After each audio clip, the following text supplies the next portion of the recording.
அனைவருக்கும் என் அன்பான வணக்கங்கள்.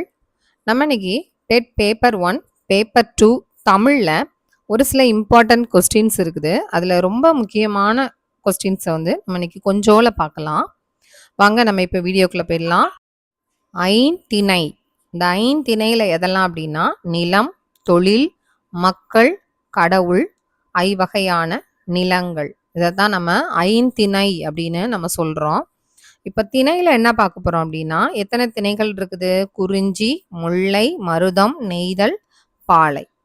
இந்த குறிஞ்சிக்குண்டான நிலம் எது அப்படின்னா, மலையும் மலை சார்ந்த இடமைத்தான் நம்ம குறிஞ்சி அப்படின்னு சொல்றோம். இவங்களுடைய குறிஞ்சி நில மக்களுடைய தொழில் என்னது அப்படின்னு பார்த்தோம்னா, வேட்டையாடுதல், சேகரித்தல். இது ரெண்டும் தான் அவங்களோட முக்கியமான தொழில். அங்க வாழக்கூடிய மக்கள் யாரு அப்படின்னா, குறவரும் குறத்தியரும் தான் அதிகமா வாழுவாங்க. இங்க வணங்கக்கூடிய கடவுள் யார் அப்படின்னா, முருகர் கடவுள். முருகன் தான் அங்க வணங்கக்கூடிய கடவுள். குறிஞ்சி அப்படின்னாலுமே மலையும் மலை சார்ந்த பகுதியும். குறிஞ்சி மலை. குறிஞ்சி பூ எங்க இருக்கும்? மலைகள்ல தான் அதிகமா காணப்படும். அதனால குறிஞ்சி அப்படின்னா மலையும் மலை சார்ந்த இடமும்னு ஞாபகம் வச்சுக்கோங்க. அப்ப குறிஞ்சி மலை பகுதியிலனா அங்க என்ன செய்வாங்க? வேட்டையாடுவாங்க. உணவு தானியங்களை சேகரிப்பாங்க. அதுதான் அவங்களுடைய தொழில். அங்க வாழக்கூடிய மக்கள் மலைப்பகுதியில யார் இருப்பாங்க? குறவரும் குறத்தியரும் இருப்பாங்க. கடவுள் முருகர் எப்பவுமே மலையில தானே இருப்பாரு.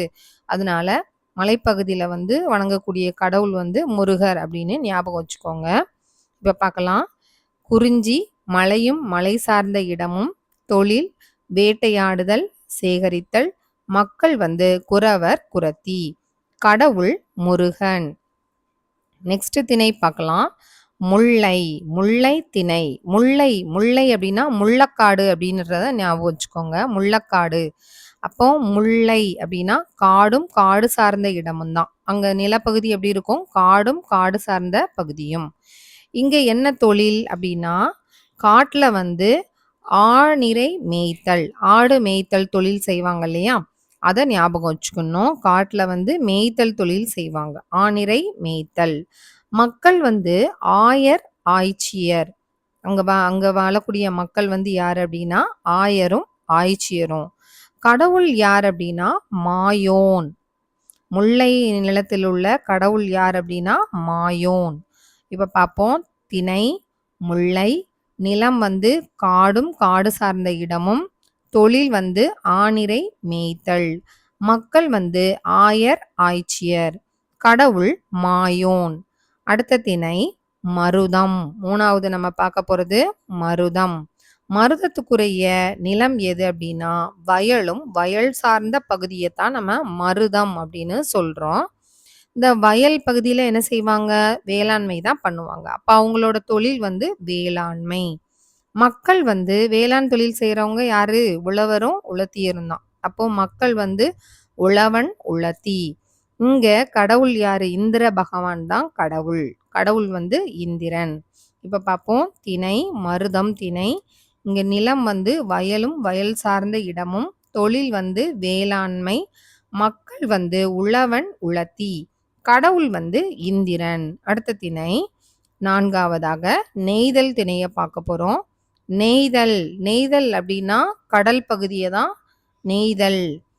நெய்தல் நிலம் கடலும் கடல் சார்ந்த பகுதியும் தான் இந்த நெய்தல் நிலத்துல இருக்கும். நெய்தல் திணை கடலும் கடல் சார்ந்த இடமும், தொழில் கடல் பகுதியில் என்ன செய்வாங்க? மீன் தானே பிடிப்பாங்க. அப்ப மீன் பிடித்தல், அப்புறம் உப்பு உற்பத்தி செய்வாங்க. கடல்ல இருந்து உப்பு எடுப்பாங்க இல்லையா?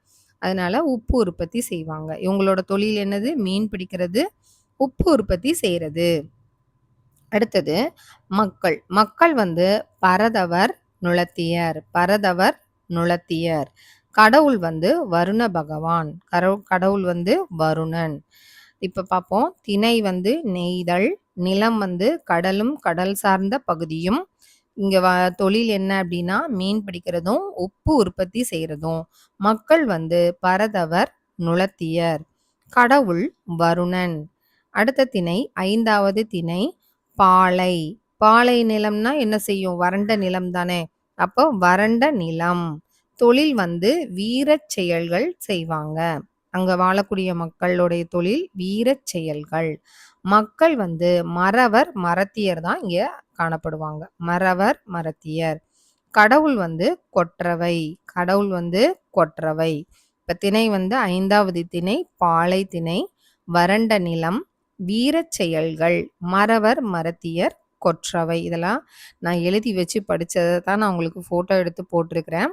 அத நீங்க பார்த்து படிச்சுக்கோங்க. எழுத்து புரியாது. நான் இதெல்லாம் வீடியோ எடுத்து நான் போடுவேன்னு நான் நெனச்சு கூட பார்க்கல. அதனால கொஞ்சம் ஸ்பீடா எழுதி வச்சு படிச்சது தான் இதெல்லாம். கொஞ்சம் அட்ஜஸ்ட் பண்ணிக்கோங்க ஹேண்ட் ரைட்டிங்க்கு. இப்ப வந்து நம்ம ஐந்திணைகள வந்து பார்த்தாச்சு. ஐந்திணையில நிலம், தொழில், மக்கள், கடவுள், ஐவகையான நிலங்கள். இது அவ்வளவும் நம்ம பார்த்துட்டோம். இது முக்கியமா ஏதாவது ஒண்ணு கண்டிப்பா வரும். அதனால இத நல்லா படிச்சு வச்சுக்கோங்க. அடுத்தது வந்து நம்ம படிக்கக்கூடிய படிப்புக்கான பெயர்கள். பறவை பற்றி படிக்கிறதுக்கு பேர் என்ன அப்படின்னா, ஆர்னித்தாலஜி. பறவை பற்றிய படிப்பு ஆர்னித்தாலஜி. இந்த படிப்புகள பத்தி இதுல வந்து ஏதாவது ஒரு கொஸ்டின் கண்டிப்பா வரும். அதனால படிச்சு வச்சுக்கோங்க. இது தமிழ்லயும் கேட்கலாம். அது மாரி சயின்ஸு, சோஷியல் இந்த மாதிரி கூட கேட்கலாம். இங்கிலீஷ்லயும் இது வந்து கேட்பாங்க. அதனால நீங்க வந்து இதுல படிச்சு வச்சுக்கோங்க. இது ரொம்ப இம்பார்ட்டன்ட். பறவை பற்றிய படிப்பு ஆர்னித்தாலஜி இல்லைன்னா பறவையியல் அப்படின்னு சொல்லுவாங்க. பறவை பற்றிய படிப்பு ஆர்னித்தாலஜி, பறவையியல். உயிர்காரணி, சுற்றுச்சூழல் பற்றிய படிப்புக்கு வந்து ஈகாலஜி அப்படின்னு பேரு. உயிர்காரணி, சுற்றுச்சூழல் பற்றிய படிப்பு ஈகாலஜி.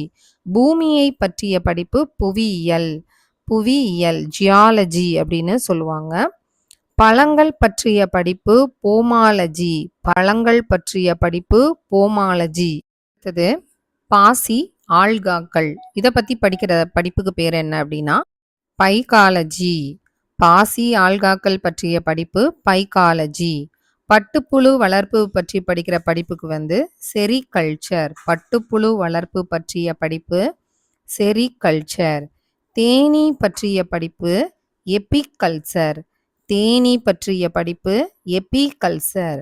சூழலியல் பற்றிய படிப்புக்கு பேர் என்ன அப்படின்னா ஈகாலஜி. சூழலியல் பற்றிய படிப்பு ஈகாலஜி. நெக்ஸ்ட் வந்து பூகம்பம் பற்றிய படிப்பு சிஸ்மாலஜி. பூகம்பம் பற்றிய படிப்புக்கு பேர் என்னன்னா சிஸ்மாலஜி. இதெல்லாம் முக்கியமான கொஸ்டின்ஸு. தெரியாததை எழுதி வச்சு படிங்க. இப்போ நான் எழுதி வச்சு படித்ததை தான் நான் உங்களுக்கு வந்து நான் போட்டு விட்ருக்கேன். இதே மாதிரி உங்களுக்கு அடுத்தடுத்து நான் நிறைய போடுவேன். கொஞ்சம் எல்லாமே மிக்ஸ் ஆகி வரும். கொஞ்சம் அட்ஜஸ்ட் பண்ணிக்கோங்க. ஏன்னா ஒரே சப்ஜெக்ட் போட்டுகிட்டே இருந்தோம்னா எல்லாருக்கும் போர் அடிக்கும். அதனால் எல்லா சப்ஜெக்ட்டுமே கொஞ்சம் மிக்ஸ் பண்ணி தான் போடுவேன். இனி நமக்கு எக்ஸாம் முடிஞ்சு நமக்கு லீவ் வரப்போகுது. இந்த லீவை வந்து பயனுள்ள வகையில் வந்து நம்ம செயல்படணும். அதுக்காக கொஞ்சம் ஹார்ட் ஒர்க் பண்ணி டெய்லி வீடியோஸை போட்டு போட்டு கேட்டு முக்கியமானதை எழுதி வச்சு படிச்சிங்க அப்படின்னா டெட் தேர்வில் கண்டிப்பாக நம்ம வந்து வெற்றி பெறலாம். இந்த வீடியோ உங்களுக்கு பயனுள்ளதாக இருந்திருக்கும்னு நினைக்கிறேன். இந்த வீடியோ உங்களுக்கு பிடிச்சிருந்துச்சுன்னா லைக் பண்ணுங்கள், ஷேர் பண்ணுங்கள், கமெண்ட் பண்ணுங்கள், சப்ஸ்கிரைப் பண்ண மறந்துடாதீங்க. Thank you so much.